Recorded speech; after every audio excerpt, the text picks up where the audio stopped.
pre-Q Parker, they would heavily take 6. I mean, take 6, take 6, take 6, take 6. And sometimes we would get in the car on the way to rehearsal, and I'll be like, listen to commission. Listen to their delivery, listen to their approach.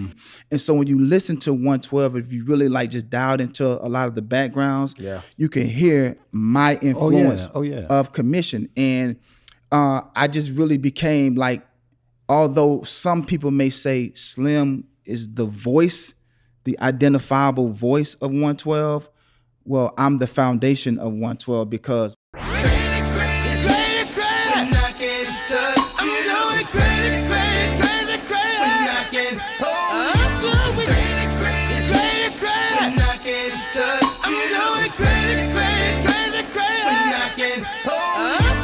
we sound crazy.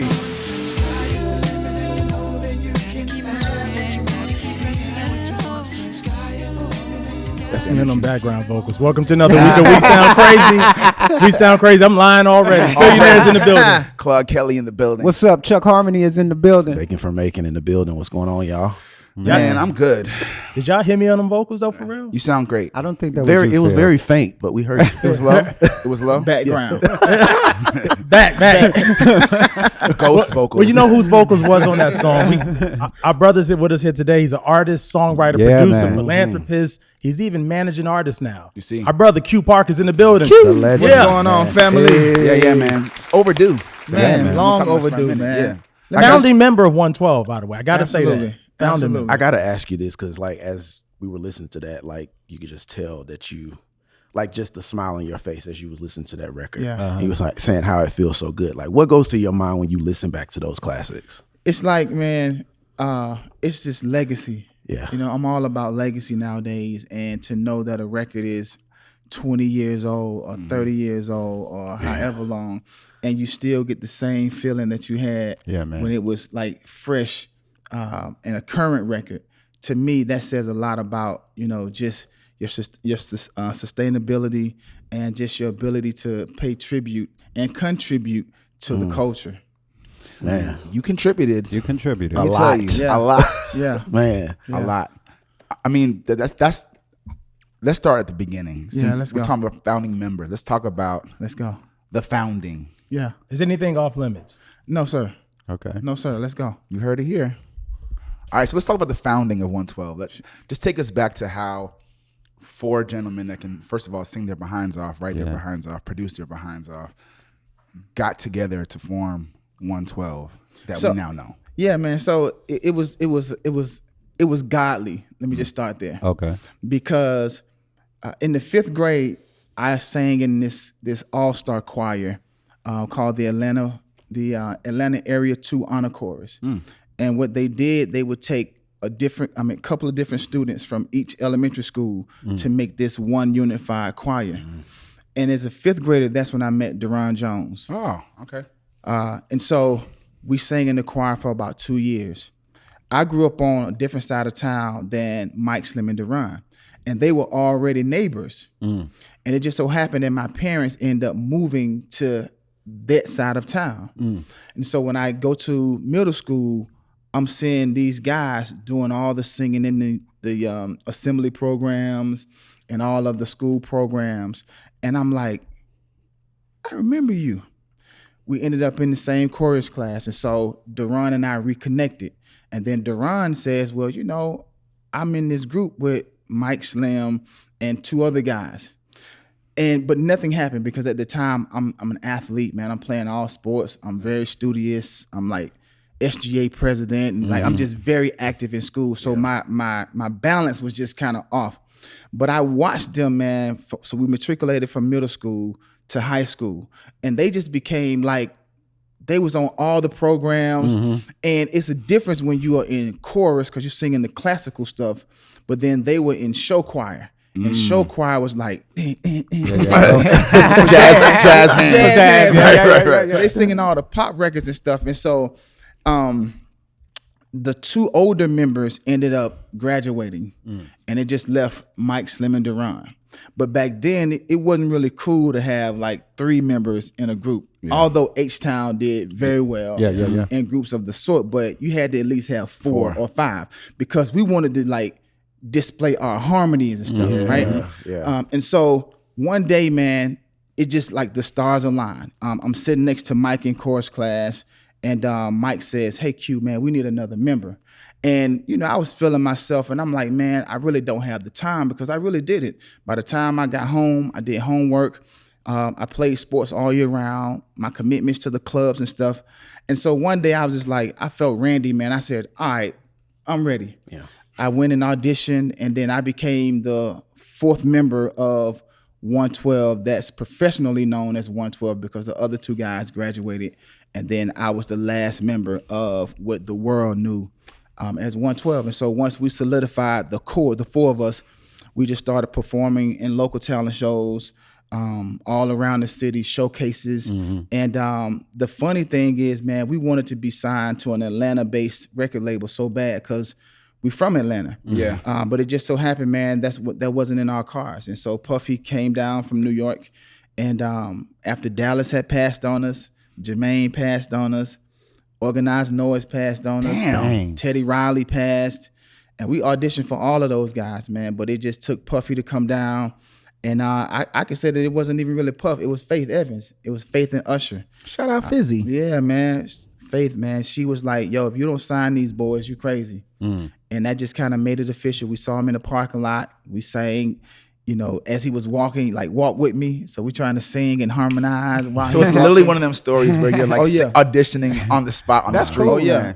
And then, you know, I tell these new crazy. artists, like, man, you got to just be ready. If you stay ready, you ain't got to get ready, because we had put so much time in rehearsing every day that we knew that once our opportunity came, we were going to seize the moment, man. And so although that was an impromptu audition, 2 weeks later, he came back down to Atlanta, and we met him at Doppler Studios. And we did an official audition. I mean, we sang everything from Take 6, The Whinings, Commission. Everything in the Silk. repertoire. I mean, the whole kitchen sink, bro, everything. And that was the start, man. And we became the 5th artist signed to Bad Boy. That's crazy. Take me back to the nose, because that's really hard for people to hear, and most people give up in that moment. What kept y'all going? First of all, what kept you going personally, and then what kept the group going? Well, I'm a competitor, man. You know, again, Athlete. Growing up and playing sports, man, I'm a competitor, and so I always wanted to show people that when you say I can't, that I can. Oh yeah. And then I just knew, man, it's no way everybody is going to continue saying no. Like, it's 4 guys that can hold their own. It's 4 lead singers. We all in shape. We all got a nice look on us. Like, and during that time, boy groups were like the thing. So somebody is going to see that there's some value in the 4 of us, even if it's just the way we sound. Nobody sounded like 112, because we like to say that we had a hybrid of the edginess of Jodeci, but the smoothness of Boyz II Men covered with Commission and Take 6. Agreed. Like all of those components. And I'm like, man, somebody is going to get it. And what's crazy is all the musical people that we thought would just jump off the porch and get it, like LaFace and all of them, they just passed. And it took this hip hop dude to come down and was like, yo, I see some value in that. And we ended up signing the Puff. Yeah. That's insane. Sometimes the music people can be snobs. Wow. As a music person, you know what I'm saying? At least you're honest. I mean, because you're so caught up in the music and the theory and the and sometimes and couple that with being sometimes churchy and bougie, you know, like all you can be like, yeah, I'm good, and then you miss the moment with talented people. Miss it, and they missed it, bro. They missed it. So when you saw them afterwards, were you just like, y'all played yourselves? We didn't have to. You know? Because the charts were saying and the radio was saying, Yeah. Charts in the radio. Hey, no lies. So what's the process? Okay, y'all got the deal with Puff. What's that process from that point to the time when everybody hears only you? Man, it was tough, bro. It was tough because I think that's when I first realized that this industry is a hurry up and wait industry. So when I graduated from high school, I had a full ride scholarship to college. And at that time, I would have been the first person in my family to go to a major university. My scholarship was a multi-scholarship. athletics, academic, and music to equal a full ride. But we got the record deal. And we signed the record deal, I think maybe like in 94, which was the year that I graduated. But we didn't move to New York to start recording the album until March of 96. So for 2 years, we just sat. And so my parents are looking at me like, Right. What are you doing? Right. what we doing? Right. And what I think kept me able to stay in my mom's house was the updates that the company was giving us. Yeah. If the process started in, let's say, April, they say, well, we're gonna move to New York in August. Then August come, they'll say, well, it's the end of the year, we're gonna wait until the top of the year. Then the top of the year come. Well, then we're gonna start in the summer. So we went with that back and forth for like 2 years or so. I was able to keep my parents at bay, but at one point, my pops was like, bruh.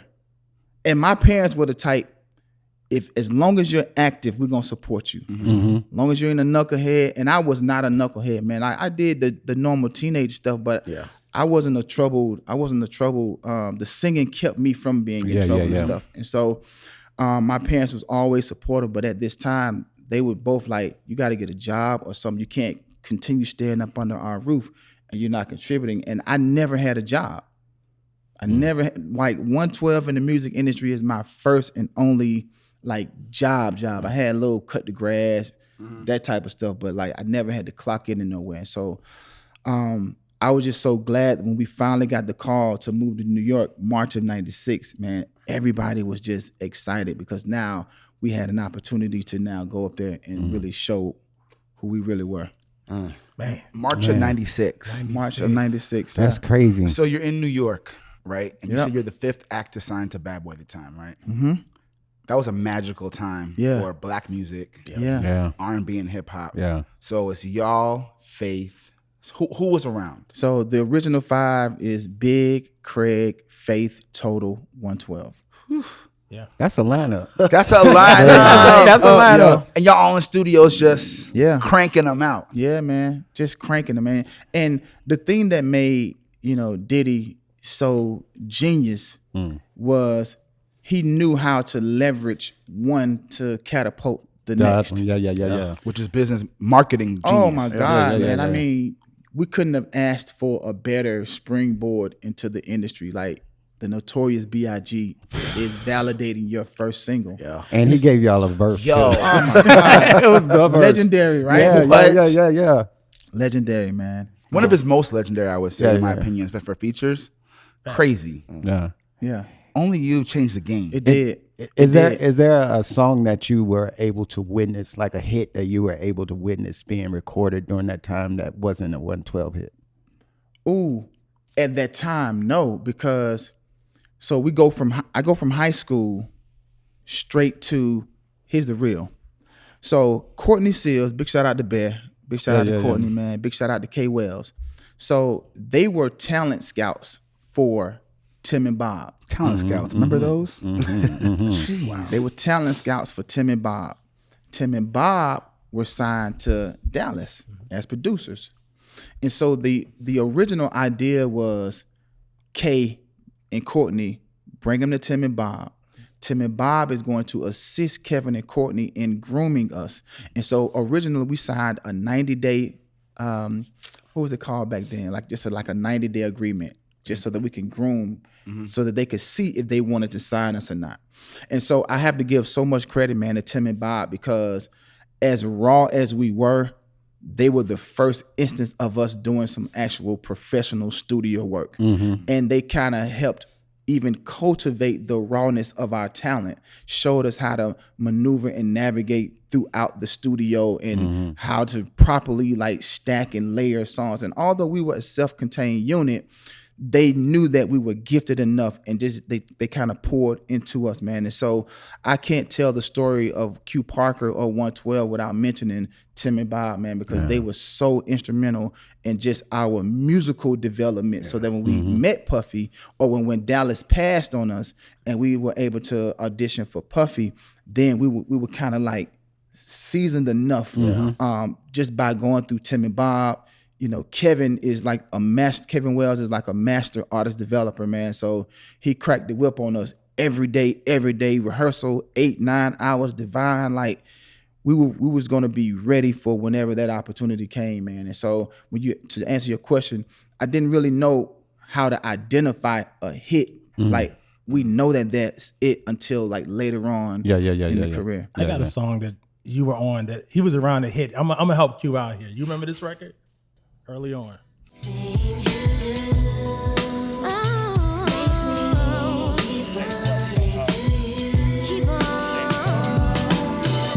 That's Gina Thompson, The Things That You Do. Yeah. Bad Boy Remix. 112's background vocals on that. Absolutely, man. Yeah, man. Absolutely. It's so funny, man, when people talk about background vocals and stuff, right? I've been very open about this. So when I joined the group, right, I'm just a straight up church boy. And so my delivery, my approach, and everything is just super churchy. And I say that the guys had like a head start than I did because they were already kind of like in the scope of, although they were church boys too, but they was listening to R&B music. Duran was heavily influenced by Stevie Wonder. Some of the stuff I couldn't listen to. And so when I joined the group, I wasn't as confident as a lead vocalist as they were. And I was just, I just always just say like, where can I find value? Where can I find value so that I'm just not the weak link in the group? Especially because we labeled ourselves 4 lead singers. But I just knew that in terms of R&B delivery, I had some ways to go. It was just certain things that I just didn't have reps. I didn't have enough reps. And so I would just sit back, man, and I would listen to Slim because I think Slim is one of the best ad-libbers. Duran, just the versatility in his range. And then Mike was just super soulful. And so here was Q. I just really hadn't identified who I was at that time as a lead vocalist, but I wanted to just create some value. And so I would just be like, you know what? Until I get to where I know that I can be confident, I'm gonna put a lot of time in just developing the backgrounds.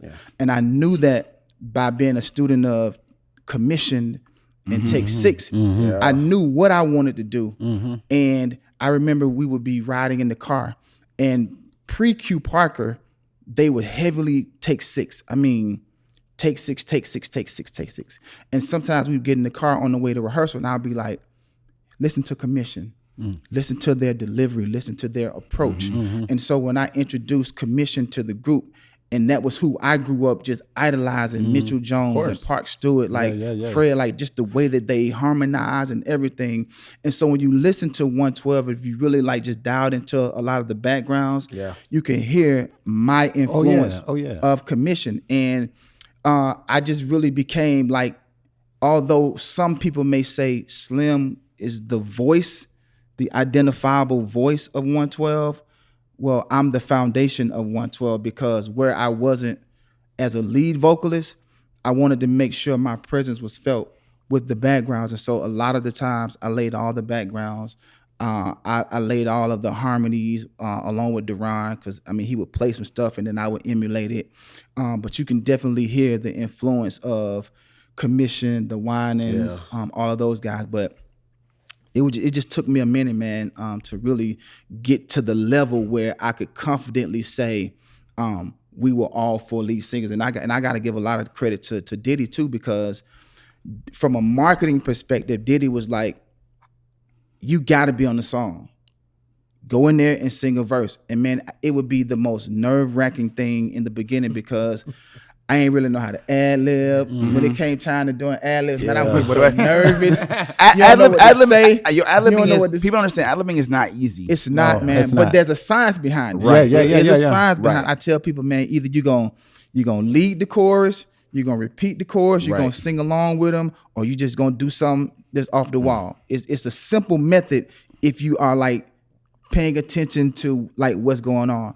And Puffy would just be like, so if you listen to a lot of the commercial songs, the commercial singles released, Slim and I are on the records. Wow. But a lot of the fan favorite, like the bodies of the records that were on the 112 records. You hear more Duran and you hear more of Mike, but the commercial records, Puffy would be like, nah, if it's not Slim singing the whole song, it's gonna be Q and Slim. And so that kind of was giving me more and more confidence to the point where I got to where I'm like, all right, yeah, I got this. I got a question for everybody. What's everybody's favorite 112 record? Okay. Easy peasy. I'm not going first though. I mean, you know, I'm a track guy first, so anywhere it's fun. Down. We was listening to that. Down. We was listening to that in the car the other couple day. days ago. That track is that, and that's Duran too. Yeah, that's Duran. Yeah. So that would be one of my faves. Yeah. It's over now. Yeah. Ooh. What is this number in the pocket? Hey, that's it. Woo! Yeah. Yeah, that's Duran too. Yeah, man. You? Claude? CK? As a resident New Yorker in 1996, I gotta give a little credit to Only You. Yeah. Because the movement, what that song did, style, everything, Biggie, the whole thing, it just created a whole new opportunity for guy groups. Yeah, it did.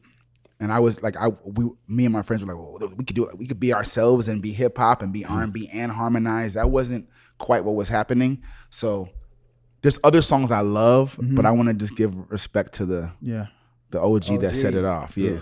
What about you, Timon? So I have a song and an interlude. Okay. Come on, interlude. Yeah. Favorite 112 album is Room 112. Yeah. Top to bottom. But that Don't Go Away interlude. Man. And then Crazy for You. Crazy Over You. Crazy Over You. Yeah. Like, I'm still pissed that wasn't a single. Yeah.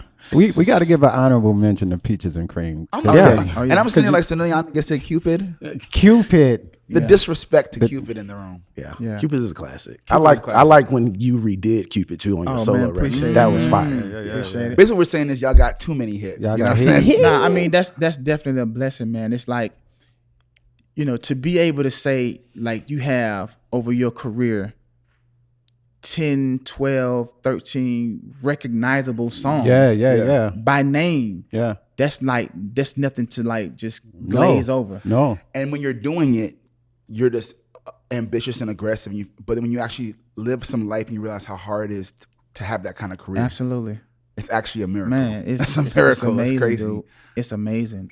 And we was just so blessed that we were a self-contained unit. We wasn't reliant on somebody giving us stuff. And I think that's one of the things, I know that's one of the things that made us attractive to Diddy when he signed us. I can go in the studio, leave them in the studio, and I can come back. I know they'll come back with something that's worth us listening to. And oftentimes we do that. We go to Nashville, stay for like 2 months. Shout out Nashville. Yeah, shout out to Nashville, man. We go to Nashville, stay for like 2 months, and we'd go back to New York with the body of the record. And then Puffy would then sprinkle Stevie, Mario, Arnold. Where were y'all at in Nashville? What's Reba's studio? Blackbird?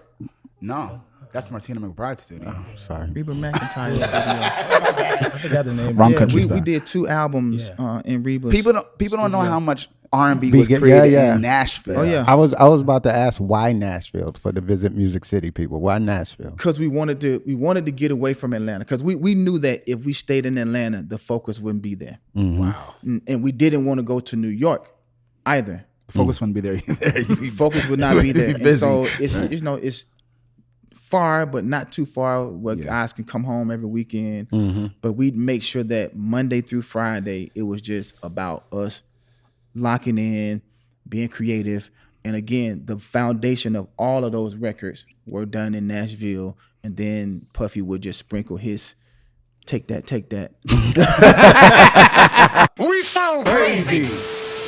But I got to thank Q though, because I've known Q since I was 16, 15. Yeah. The label told me to lie. I can say now my real age if I want to, but back then Q was the one who busted me. I was like, man, I'm 18. And he looked at me like, man, you ain't no 18. Everybody call you Preach. Yeah. He's called me man. So Preach. Preach. Yeah. What's the little character from on the movie? Yeah. Okay. Oh my God. But I learned so much on the road with you. I learned a lot about gospel music. I didn't know much about gospel. That's how I heard about commission and the wine. And Really? That, we would be in the 15-passenger van. That's all we would play. And just, that's all they would play. And I'm like, man, what is this? They were like, this gospel. And they like, just be quiet. And I'm like, man, I know Kirk Franklin. And like, yeah. But I learned so much about music and the business. Because remember, like, he would tell you back then, I had my radio reports. I had all the information, the sales information that they didn't want me to share with them. And but I was always prepared to. That was the young Phil. And we learned a lot from you too, man, because you was kind of peeping game and kind of coming back, letting us know, you know, how to kind of navigate. You know, we're so young, and you know, we think that the gift is the thing that propels you forward. And so this is why, like, even with my philanthropic work and my foundation, man, I'm so committed to just educating this new generation on how to navigate properly through the industry and not just being so super reliant on just the gift. That's the smallest component. That's so important, especially for new artists. Yeah. So besides the gift, what do you think is a key component for success in a business like this? You got to understand business, man. You got to understand the proper way to navigate the business of music. It's not necessarily the music business, but it's the business of music. And so I think if a lot of us from my generation went into it with that understanding, a lot of us would not have gone through those first years of horrible contracts. I shout out to Monica Ewing, yo. I'll never forget when we signed our first record deal, she begged us not to sign the deal. She said, I can get y'all a better opportunity. However, you know, we were just so young and we wanted it so bad, man. And, you know, nobody forced us to do anything. We signed it against our counsel's advice, and we paid for it. You know, if you understand athletics, you know how you get your rookie contract, and then you just got to ball out so that when it's time to re-up, you get the max. That's just a clarity, like, because 112 was signed to K Wells' production company, which did a deal with Bad Boy, who was distributed by Arista, which was a division of BMG. So you think about all of those layers. A lot of people got to get paid. And so that's the part that people don't understand. But the blessing in it is our career was long enough that we were able to get out of the rookie deal, the quote unquote. But what's unfortunate is a lot of artists never get out of that season. So although I can sit and complain about, well, we signed a horrible deal in the beginning, well, that's just a part of the story, because we eventually got the max contract when it was time for us to re-up, and we did it gracefully. We didn't complain about, you know, having the smallest share throughout those first couple of albums, you know, selling double platinum and major tours, but still living at home with mom. Like, that stuff is real. That's real. And so this is why we preach ownership. We preach understanding this industry to the fullest, because I personally don't want this new generation to go through it the way that I did, even though the end of the story is still a good one, because we were able to get out of the rookie contract and get to the max contract. Wow. Can we talk music nerdy shit for a second? Sure. All right, you mentioned backgrounds early and how much that was important to you in finding your way. There's a question for everybody. In R&B, who is the R&B background king or queen to you? There's so many. Y'all already know what person I'm gonna say. I mean, go ahead and spill the beans, bro. Brandy Rihanna Norwood. The whole government name, though? Absolutely. The female. She's one of them ones. Mariah. Mariah does great backgrounds too.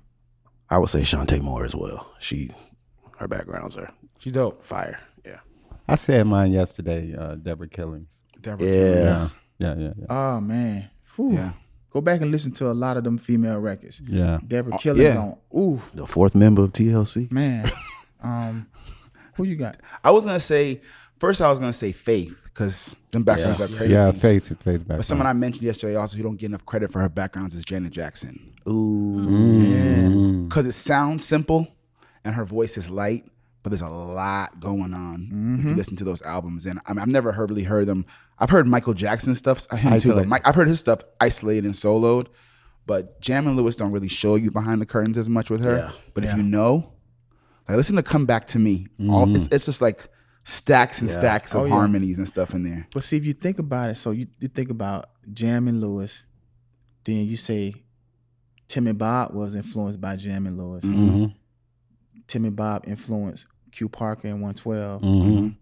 So legacy, like it just goes straight down. Yeah. And so I believe this is why you show up and you present the best version of yourself every day, because you just never know who's going to be connected to you and how that's going to tie to the legacy. Just down the line. And so I always wanted to make sure that when I go in the booth, I was such a stickler, man. Like if we stack it 6 times, it has to sound like one voice before the engineer get to messing with it and all that kind of stuff. And if we're going to put a note in there that's going to move, it can't be so cloudy to where you don't hear the note that's moving. Right. So although you're accustomed to stacking it 4 or 6 times, well, this note you may only need 2 because if it's so much going on, you can't necessarily hear the note that's in there that needs to move.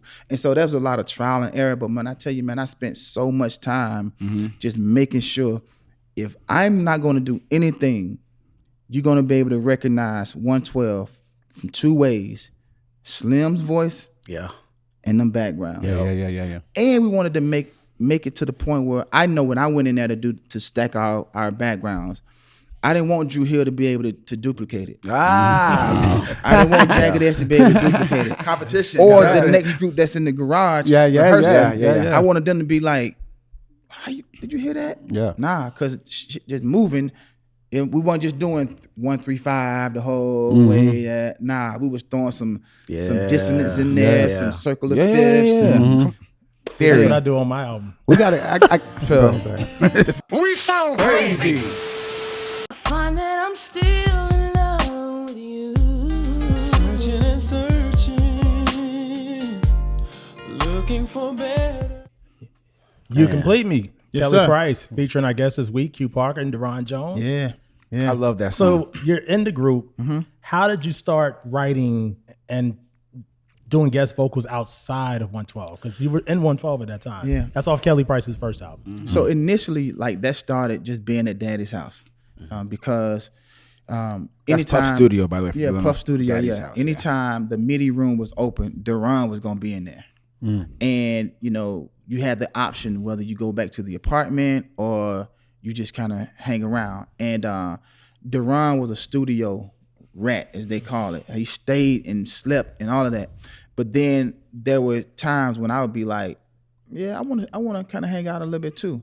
And so Puffy would originally, because he was the most sought after producer at that time, anybody that would come and say, Puff, we want you to do a song for us, he'd say 112, here's you guys' opportunity to write. So that's how a lot of our writing credits outside of 112 became so regular, because everybody that hired Puff, we was writing the songs along with Kelly. And so that just kind of morphed into Deron spending more time on the MP and all that kind of stuff. And then I would just kind of just lag back with them. And then oftentimes Deron would be like, yo, I got this hook on this record, man. And I'd be like, all right, give it to me. Then I write the verses. And then we start stacking.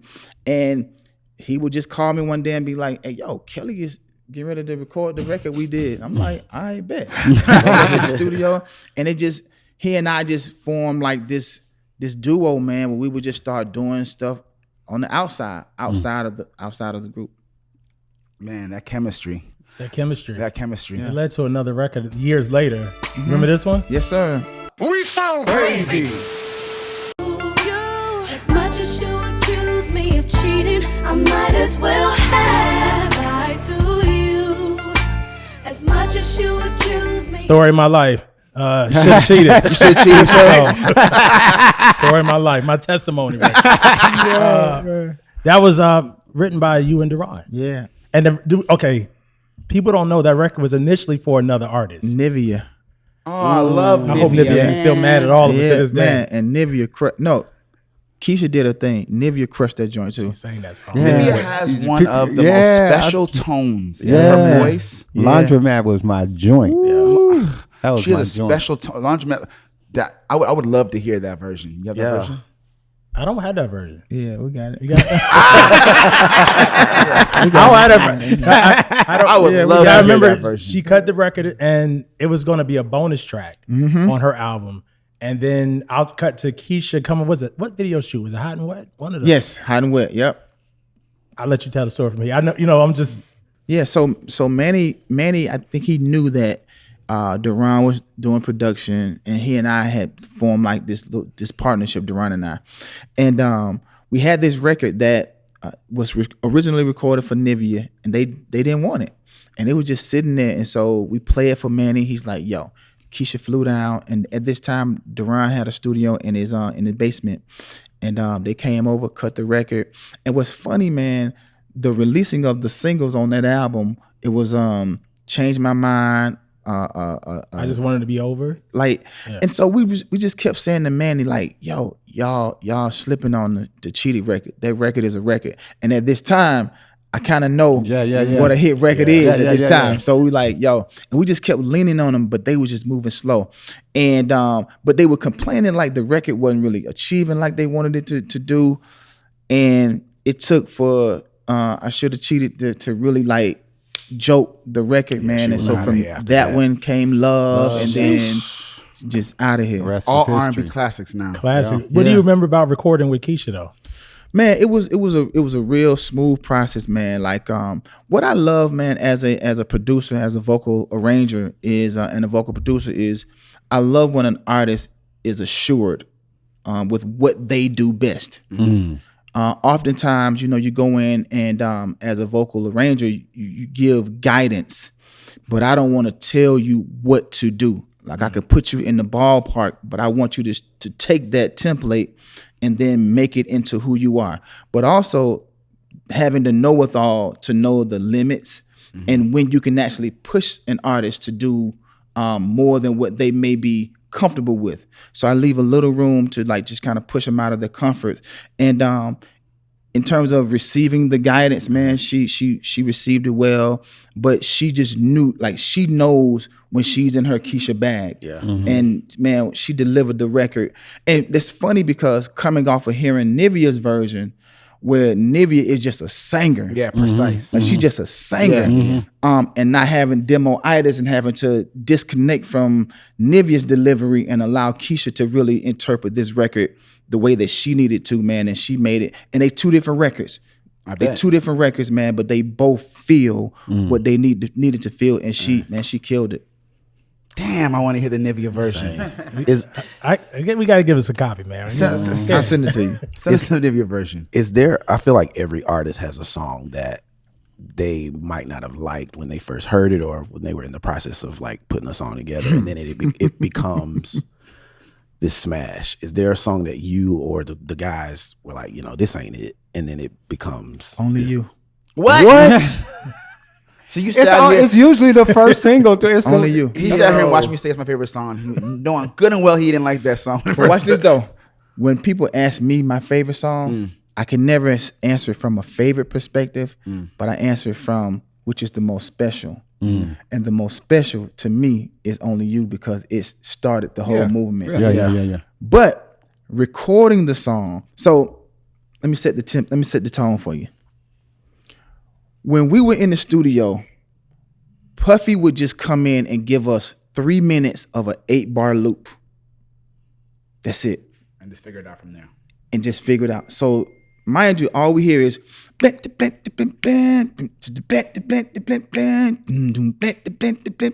the original Stevie J version. This is the original Only You version. That's all we, for 3 minutes and 45 seconds.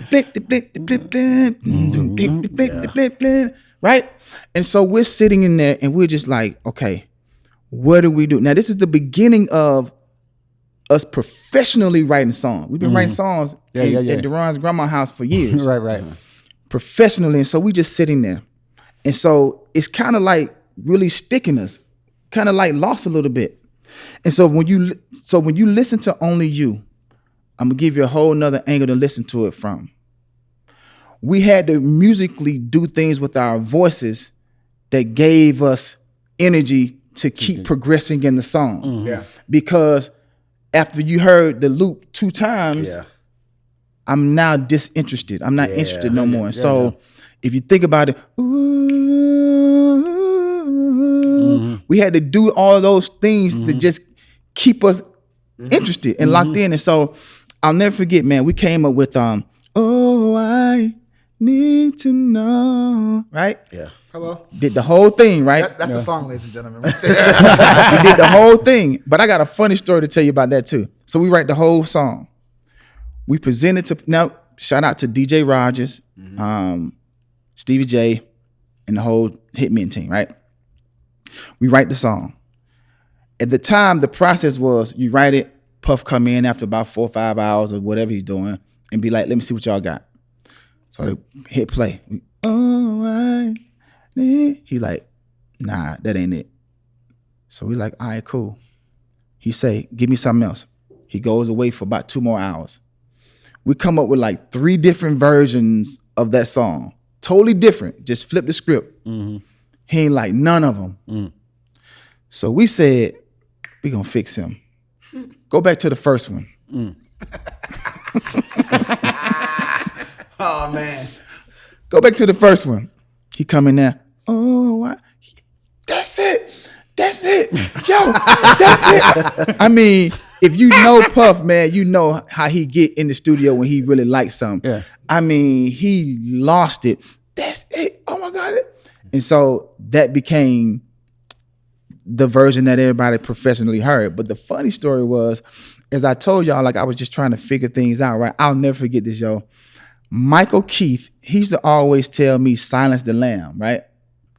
And he would say, silence the lamb, because as a church singer, you know, the vibrato was something you had to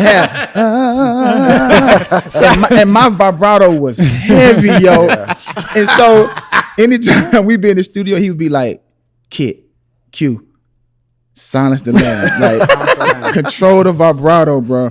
And so Silence the lamb. When I first went in to sing the first verse, it wasn't an O in the beginning of the song. It was just, I need to know.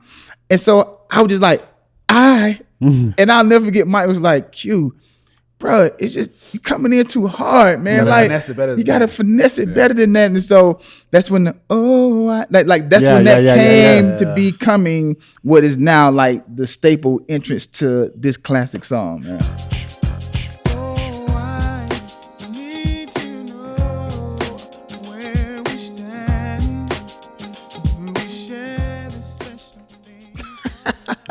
That's crazy.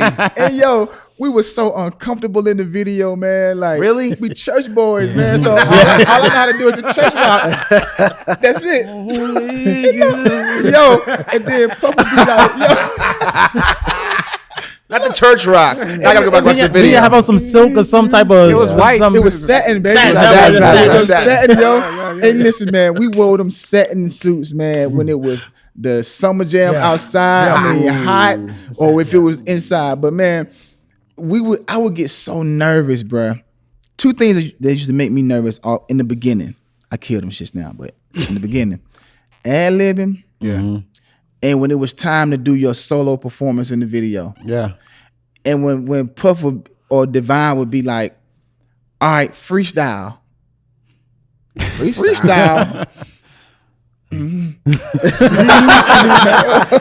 Same 2-step. Same church 2-step. We're like, that's all. So when y'all go back and look at the Only You remix video, that's all you're gonna see is just church moves. it worked. Hey, It worked. It worked. To all the church kids out there like myself, we related. So Listen. we felt it. But silence them lambs. Silence the lambs, though. Silence the lamb. So we talked about Puff, aka Diddy, quite a few times in the conversation. Obviously, no secret of what's going on publicly. A lot of headlines these days. Speak on your relationship with Diddy. Is this familiar territory? Is this far-fetched? What's your relationship or your experience with Diddy? So, man, I can tell you honestly, it's difficult to hear a lot of the stuff that is in the news presently. I don't know the guy that is in the news today. For all that is, I speak on what I know of Sean Combs, and I'm always gonna have a level of gratitude to him. Yeah. Because of his vision, he was able to give 4 dudes who loved the gift of music an opportunity. He saw some potential in the 4 of us, in me, to give us a chance to make lives better for ourselves, our families. And here I am, almost celebrating 30 years of being in the music industry. If he had not seen some potential. And so I don't know that guy that's in the news today. I just know the guy, man, that I learned a lot from. I learned the business by watching him. I learned how to navigate a little bit through the industry.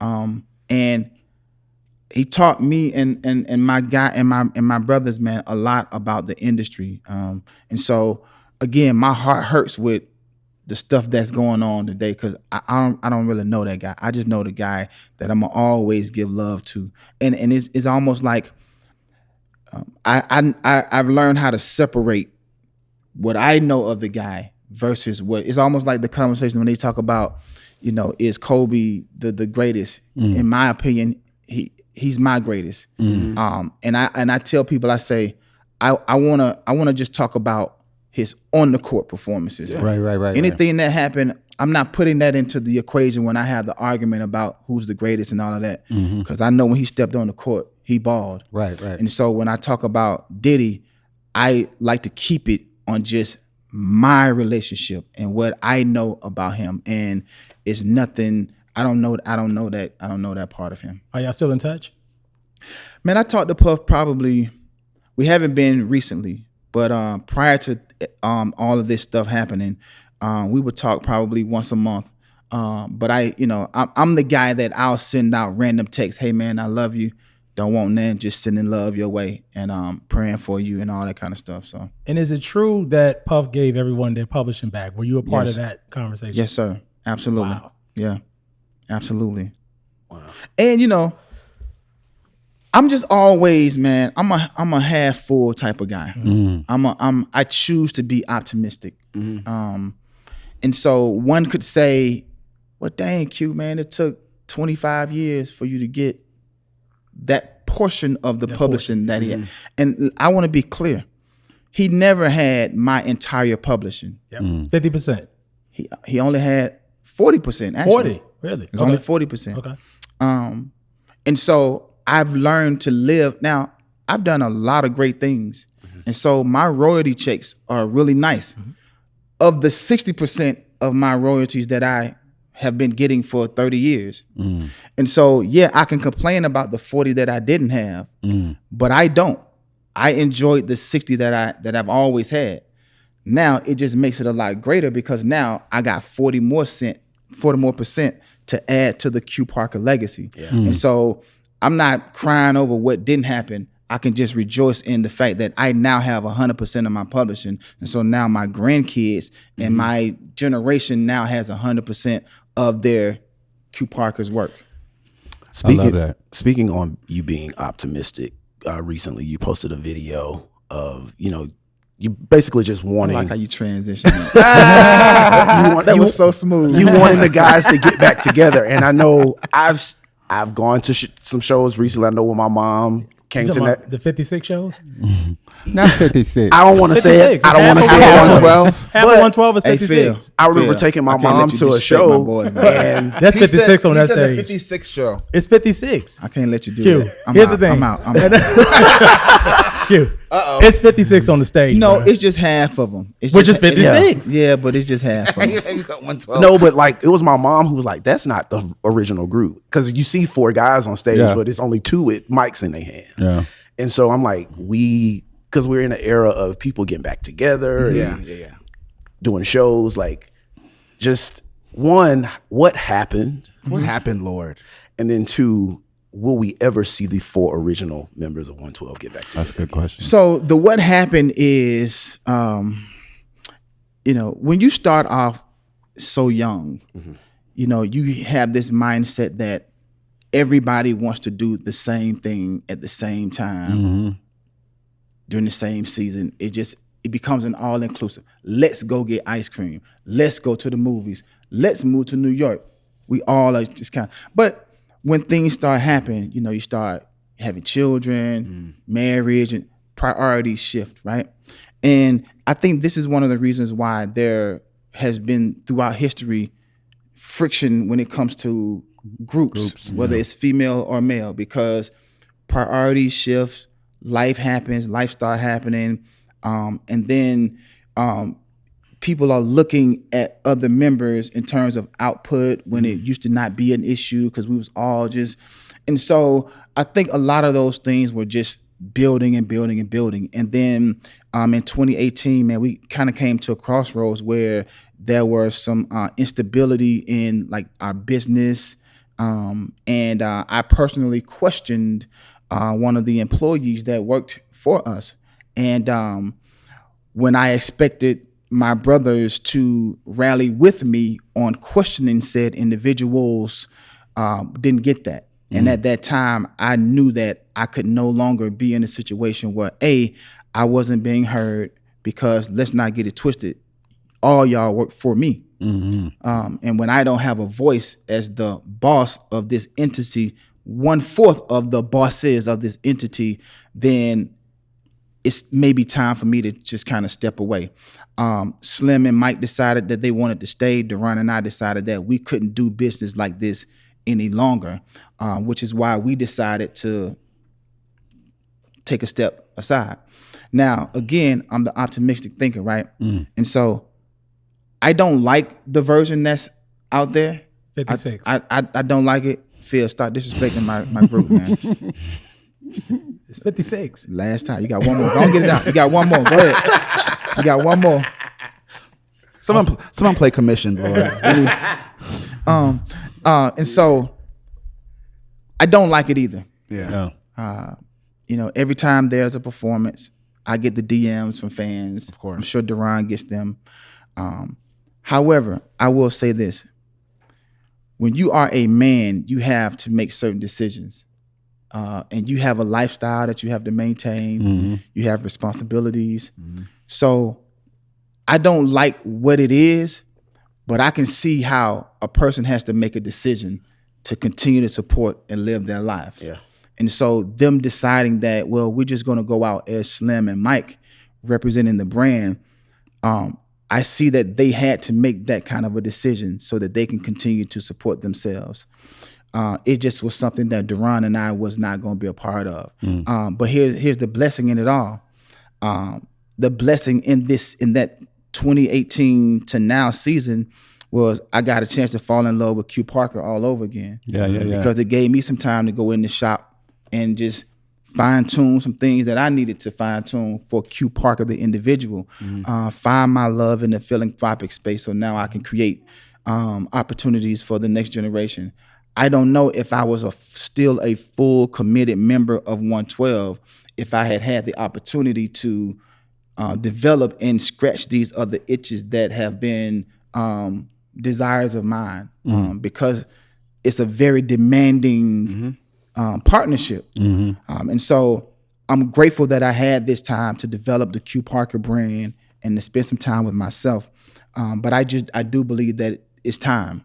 It's been long enough. It's time, Lord. I mean, and it's been I know long enough. I had my jokes about 56, and they're just jokes. So Mike and Slim, if you're watching, what you likely are, I'm just having fun. Y'all know me. I talk shit. So, but on a serious tip, from knowing y'all for damn near 30 years, like I was there at the beginning. Yeah. And to see my brothers split, it hurts me just as a fan and just as a brother, because I witnessed us going into radio stations, college campuses, and just the camaraderie, the brotherhood, and just everything that went into building this iconic multi-platinum brand. Y'all on tour with Janet, bro. Yeah, man. Yeah, man. You know, it was just, I mean, MTV, it was BET, it was global. It was global. And to see that now just be in some ways diminished, you know, just the brand of what it, I mean, because y'all got records. We just been going through records all episode, and it just, it hits me a little different, but I know the fans feel the same way. Yeah.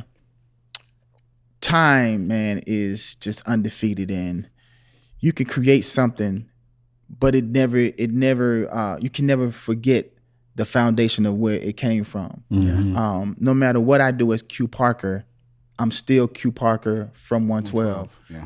It's gonna follow me wherever I go. And it's no way I can get away from that.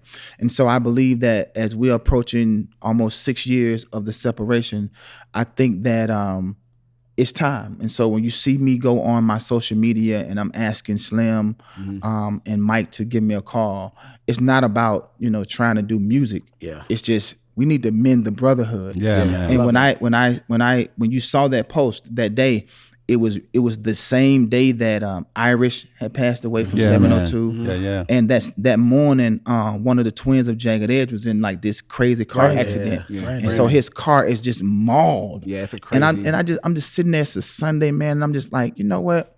Enough is enough. And so although I've yet to get a phone call, I still am hopeful that, where my camera? Which one mine? Right there? Call me, bruh. Call me. It's just time.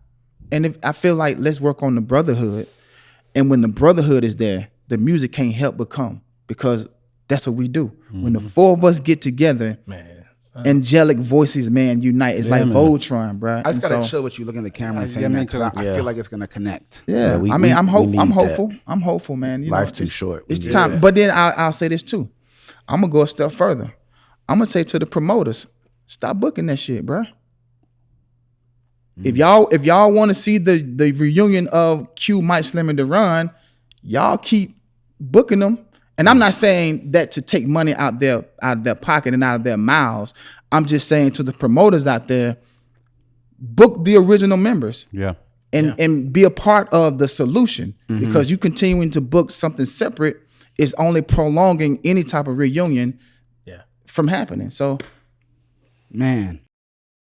We sound crazy.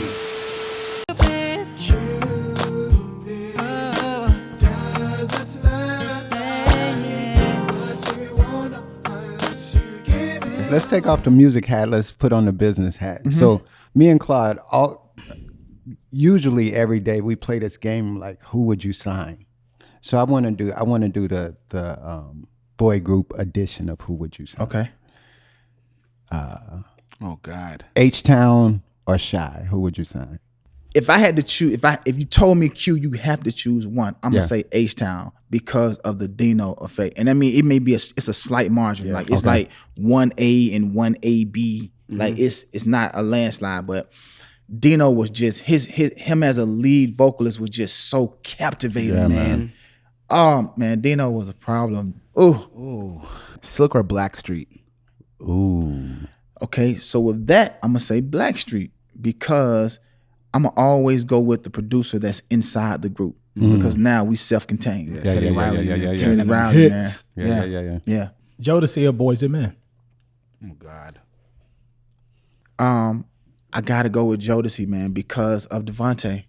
Yeah. Boys to Men, they needed Dallas and Face, but that self-containment, dude. I'm gonna always go with self-containment before I go with just how well someone sings. Yeah. Now, granted, what Boys to Men did for groups that came after them is just remarkable. We're talking about the harmony and just Wanye's versatility, but then Sean's smoothness and Nate. But then you had the original Mike bass. That was just something that it took the industry by storm. I got one more, the last one. Jodeci or Commission? Oh man, that's a no-brainer, bro. Commission all day. Okay. And this is just a Q Parker personal, man. Everything that I am as a vocalist, man, is influenced by Commission. And the person also that don't get the mentioning, man, Park Stewart. Park Stewart, man. You can't mention Commission without Park Stewart, bro. Yeah. And so, that's a no-brainer, bro, to me. Commission. You know, a boy group ended prematurely that I thought was insane. I was obsessed with High Five. Yeah. Oh, yeah. Tony Thompson. Yeah. That's Rest in peace. rest in peace. Signature voice, man. But see, watch this though.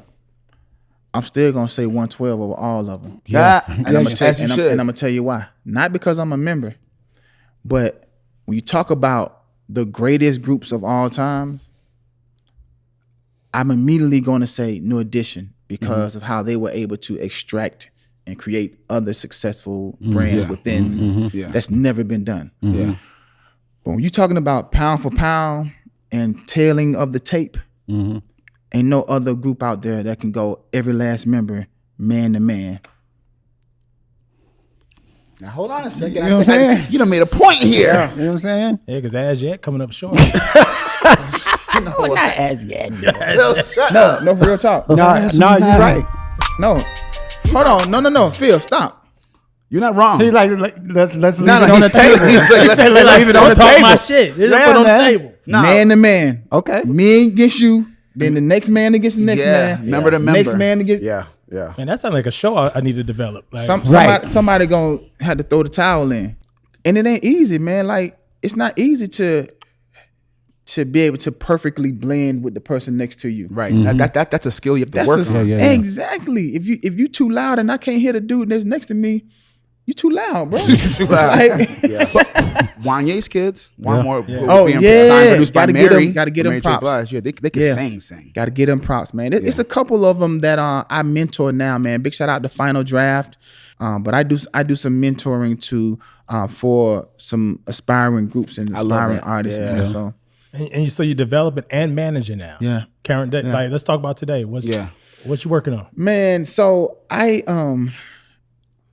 was very reluctant to enter into the managerial space.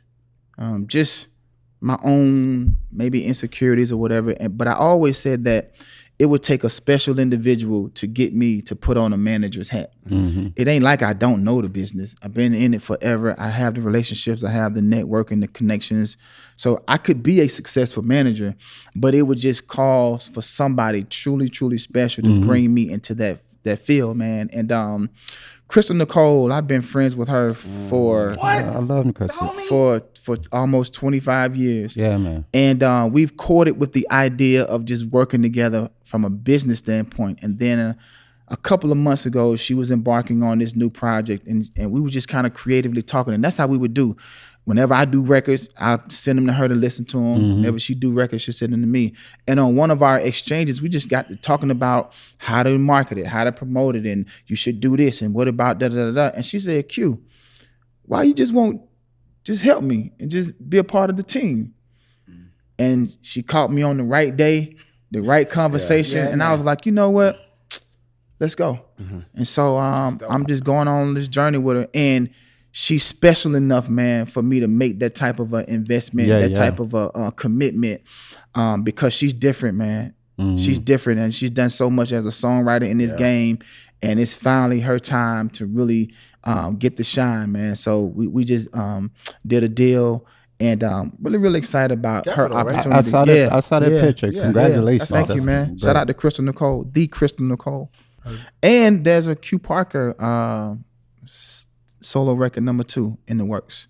Ooh. That first one is crazy still. Is that an Shout out to exclusive? the manual. Manual. Yeah, That's an exclusive? That's That's the announcement right now, man. It's just time to get back into the game, man. I'm seeing a lot of R&B male guys making claims and statements and kings and princes. I like this energy, right? Me too. I like it. Talk your shit. It's just time to get in man. this thing and really show these cats, man.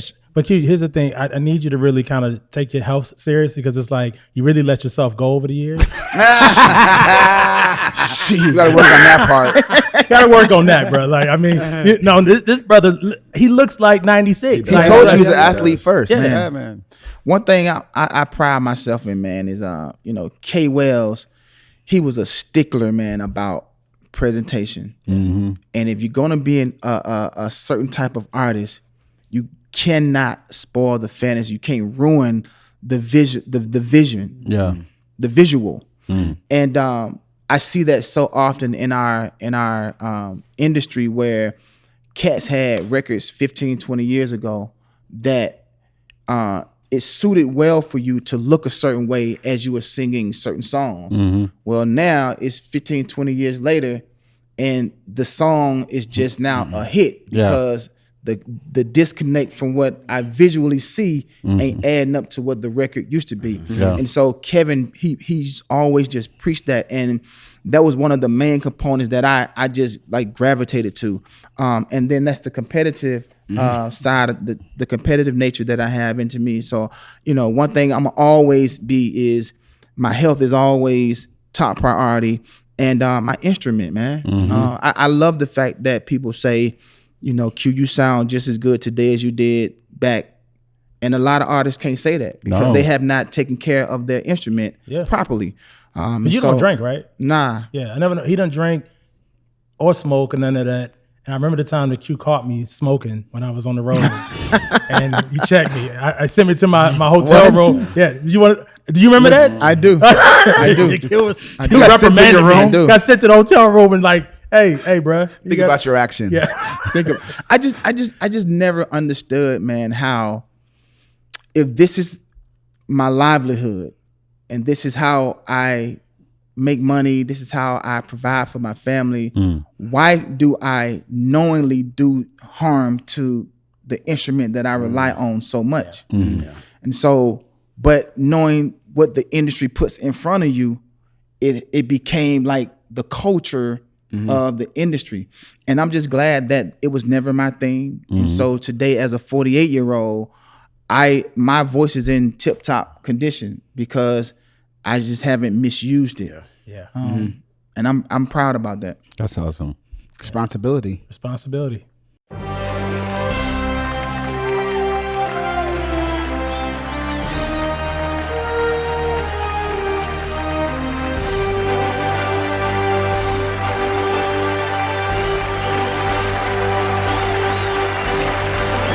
The Estero Award. I can feel him moving, moving, moving. I can feel him moving, moving, moving, moving on the altar of my heart. Every now and then. It's about that time. Looking at my rollie for the Estero Black Excellence Award. Now, Q. Yes, sir. Every episode, we take a segment to highlight a Black entertainer, artist, business person behind the scenes, whatever in our business that doesn't get the flowers they deserve. And there are so many. Okay. And we all nominate, including you, and then we vote. And then we just want to make sure that we're taking time with this platform to highlight Black creatives that help make a difference. Sure. Yeah. So that's what the ERBI, the Estero Black Excellence Award, is for. It's gone to some pretty impressive people in the past, but I feel like it's going to be a good award season today. So I'm going to open the floor. Who y'all want to nominate? Everyone gets a nomination. Yeah. Okay. Yeah.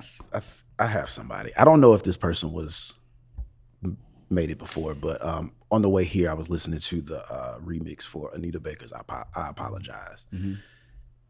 Chucky Thompson did that remix. Chucky Thompson. Yeah. And when I tell you, like, just the stuff that and God rest his soul, we lost him a few years back, but just his production to this day, it's just, it knocks to this day. So I'm putting Chucky Thompson One of the best on the table for this week. All right, this week, in honor of our guest, I want to nominate Quentis Damon Parker. Damon. Yeah. Deron Jones. Yeah. Marvin Skandrick and Michael Keith. Michael Keith. Yeah. 112. Yeah. Not 56. not 56. No, but 112. So to me, when I think about the contribution to man. popular music, writing for other artists, and people not understanding the impact truly that group had. So 112 is my nomination. I love that. I'm in Atlanta, so I'm gonna keep it Atlanta. His name was mentioned a couple times, but I just remember working out of his studio and seeing how he moved in Atlanta. And we talking about Diddy, you got to talk about the ATL Diddy, Divine Stevens. So I'm gonna nominate. I love Divine, Stevens. man. Yeah. I'm keeping it in the conversation too. I'm nominating the Hitman. Oh yeah. Because as a production, we talked about Jam and Lewis and all the people, but like equally influential, a sound that you can't get away from. I mean, and there's many of them, but I think the entire brand is just like game changer. I'm going to nominate Kevin Wells. Yeah. K Wells is a great one. Yeah. K Wells. I like that. Yeah. Who else we talked about a lot in this episode? Yeah. too. Yeah. I mean, just his development of all Atlanta artists. Yeah. Yeah. He did. So just to recap, we got Chucky Thompson, Divine Stevens, The Hitmen, K Wells, and 112. All right. So the first round, everyone can vote. Okay. If there happens to be a tie, then you can only vote once. So we can split it. But let's call them out and we'll show of hands. Just raise your hand. You know what I'm saying? Chucky Thompson. Ah. Okay. All 5. Yeah, love Chuck. Divine Stevens. Really, Phil? I like Divine. Just hateration over here. All right. Cool. Hitman. Really, Timon? I can't raise my hand for everything. K Right, Wells. that's how I feel. Oh yeah. Okay. 112. Come on, son. So it's a tie. Between Chucky Thompson and Chucky 112. Let's split this vote. Wow. No pressure that Right. the group may be watching. Right. Invite him to the Grammys. Then don't give him the award. Don't do that. But I love Chucky too, so it's a tough one. Yeah. All right. So you can only vote once this round. I'm ready. Chucky Thompson. Chucky Thompson. Well, that was easy. Room 112 where the players dwell. Stash More Cash and Burt Fidel. Easy. Congratulations, 112. Yeah, Q, man. Mike, Slim, and Duran. 112. All of 112. All yeah. original members are our winners and Yes. recipients this week of the Estero Black Excellence Award. We love y'all, man. Yeah, we do, man. We love y'all. Absolutely. And a special shout out to Duran. I Yeah, don't man. get to give him his flowers, but his production has definitely influenced mine. So shout out to him. Wow. D game. Yeah, Hey, man. man. He was going to join us, but he had something, a family trip to do today. So I said, man, we're going to hold it down, bro. Yeah. Divine would be a good guest, by the way. I love Divine. He's attached to so Out much of stuff. history. Yeah. Out of history. Make sure you follow us on all platforms at We Sound Crazy and WeSoundCrazy.com. And shout out to our partners, Visit Music City. Thank you for holding us down always. Always. And forever. Special shout out to the whole ATL crew of the building. Yeah. Thank you, Mike Groove Johnson, as Mike always. Johnson. John, Yes. Kenny, James, Ike, Amir, B-Dub. Thank y'all for helping us. Like, we can't do this without y'all, for real. Yeah. For real. So, I mean, listen, this was a dope episode. Yeah.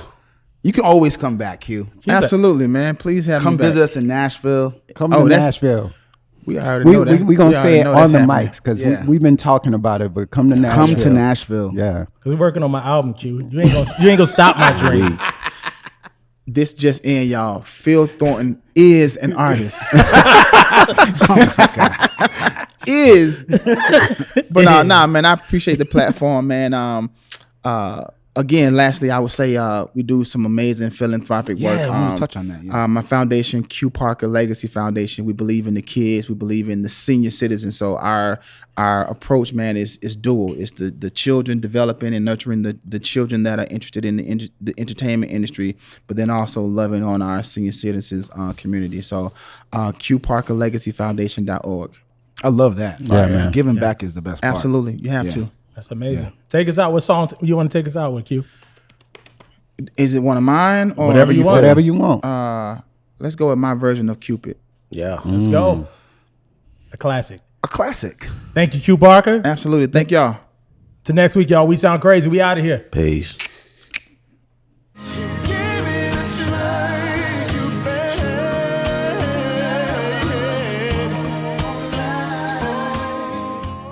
We sound crazy.